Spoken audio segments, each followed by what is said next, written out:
I'm Amy Wan. I'm here at the StartEngine Summit here in LA, and I'm here with Stephanie Hurder from Prysm Group. Welcome, Stephanie. Hi, Amy. It's great to be here.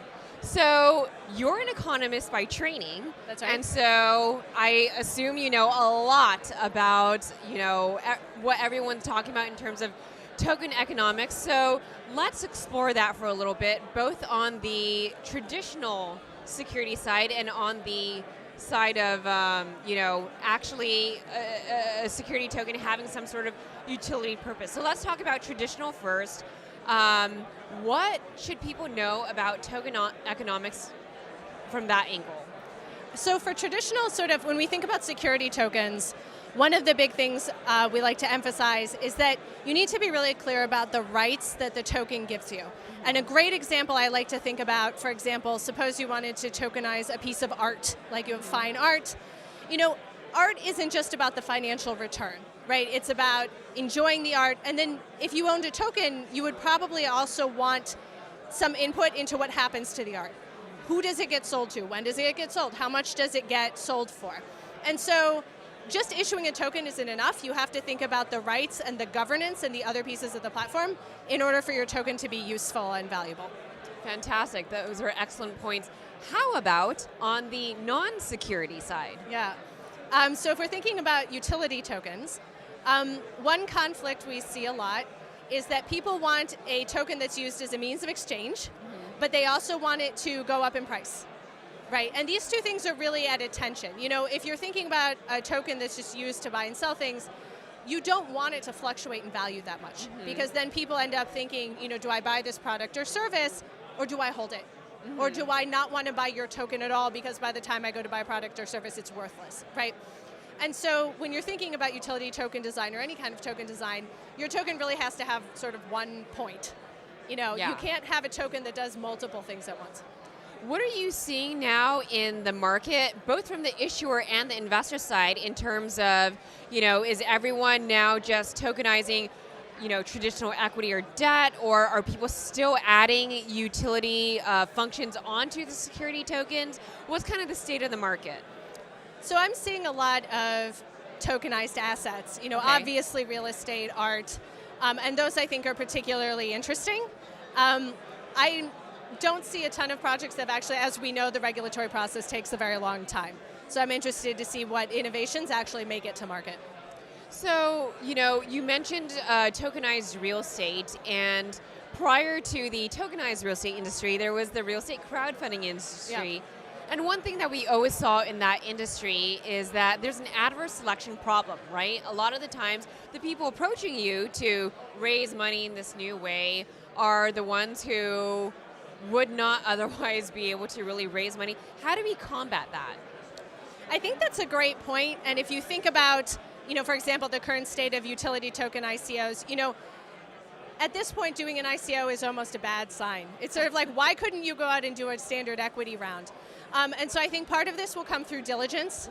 If we don't have VCs doing diligence, who do we outsource this to? How do we make sure that companies are actually doing what they're supposed to? But I think it's going to be a challenge with any new funding mechanism. What are some best practices around token design for STOs?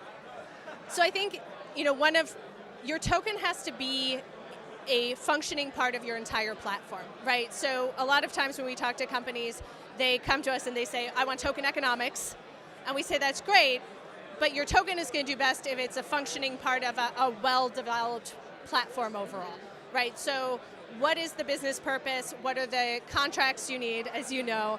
What kind of market design do you need to make your platform function? What governance do you need? Yeah. And then what do you tokenize in there so that everything works together? So that's really how we approach things. So a lot of our process is taking someone who's looking for token advice and saying, no, let's back up and look at the entire platform and then think about how your token functions within that. So you mentioned governance and property rights, which I think are two very important concepts that I think a lot of people just aren't thinking about enough yet today. I agree.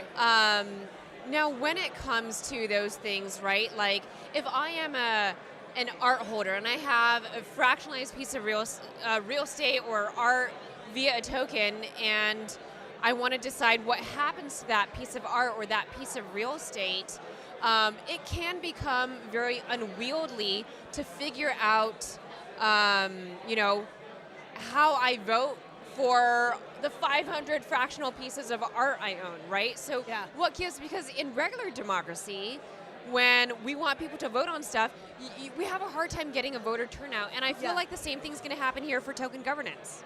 I've actually heard this. So last week, we've written a research paper on governance design, and one thing I heard from many, many people is exactly what you're saying, is that we've set up participatory governance and no one votes. And so I think part of this is when you're designing your platform, there's an impetus to just democratize everything. And you're like, we're going to have 25 votes a day, and everyone's going to take, and you have to think really critically about what are the core decisions that you're going to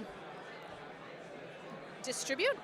And then you're going to need, you know, I think we're going to end up seeing more centralized platforms. You're going to either need a leaders council or someone to just make decisions on behalf of the platform. You know, one thing I've always thought is the reason startups are startups is they have to iterate a lot. They have to pivot. It takes years to find product market fit. Yeah. And you know, there's a lot of tokens that have been issued in 2017 and continue to be issued where they set into stone what their token represents, and then it's really difficult to change it, even if there is a voting structure. Do you have any comments around that? I think it's really tough. And I mean, we even see that with some of the earliest platforms. I don't know where Ethereum is on its pivot from proof of work to proof of stake, but it's you know, been taking quite a while. And so I think that's just one of the challenges that you have to think about. And you know, maybe we will see more centralized governance because you need to be able to pivot, right? Yeah. Well, what is your one wish for the security token industry in 2019? Everyone should read about the economics of property rights. And exactly, you know, how do you design a token that people delivers value and people want to hold? Fantastic. Thank you so much for joining us, Stephanie. Thank you. This is Amy Wan, and I'm at the StartEngine Summit in LA.